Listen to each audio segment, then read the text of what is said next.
السلام علیکم ورحمۃ اللہ وبرکاتہ۔ حضور صلی اللہ علیہ وآلہ وسلم کے چچا حضرت عباس رضی اللہ عنہ کے وسیلہ سے بارش طلب کرنا۔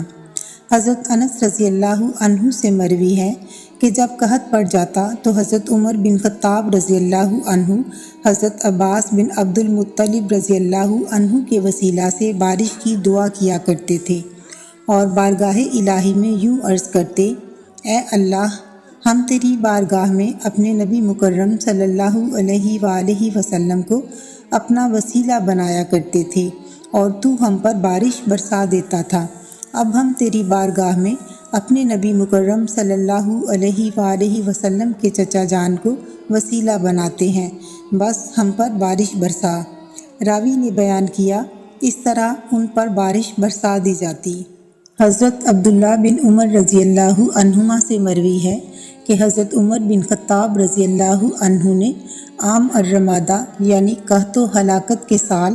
حضرت عباس بن عبد المطلب رضی اللہ عنہما کو اللہ تعالیٰ کی بارگاہ میں وسیلہ بنا کر بارش کے لیے یوں دعا مانگی: اے اللہ، یہ تیرے نبی کے چچا حضرت عباس ہیں، ہم ان کے وسیلہ سے آپ کی بارگاہ کی طرف متوجہ ہوتے ہیں، ہم پر بارش برسا۔ وہ یوں ہی دعا کرتے رہے حتیٰ کہ اللہ تعالیٰ نے ان پر بارش برسا دی۔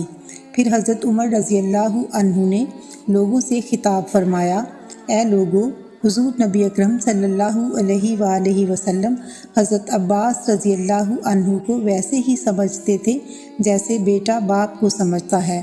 آپ صلی اللہ علیہ وآلہ وسلم ان کی تعظیم و توقیر کرتے اور ان کے وعدوں کو پورا کرتے تھے۔ اے لوگو، تم بھی حضرت عباس رضی اللہ عنہ کے بارے میں حضور نبی اکرم صلی اللہ علیہ وآلہ وسلم کی اقتداء کیا کرو اور انہیں اللہ تعالیٰ کی بارگاہ میں وسیلہ بناؤ تاکہ وہ تم پر بارش برسائے۔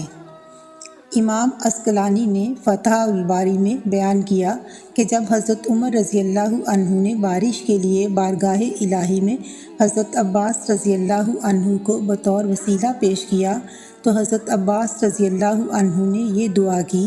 اے اللہ، ہمارے گناہوں کی وجہ سے ہی بلائیں نازل ہوتی ہیں اور تیری بارگاہ میں خلوص قلب سے توبہ کرنے سے ہی ٹلتی ہیں۔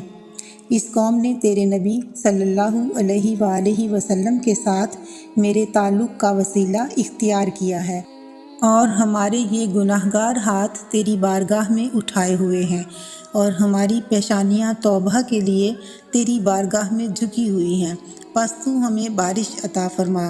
ان کی یہ دعا ابھی ختم نہیں ہوئی تھی کہ اسی وقت پہاڑوں کی طرح بادل امڈ آئے اور زمین خوب سرسبز و شاداب ہو گئی اور لوگوں کو ایک نئی زندگی مل گئی۔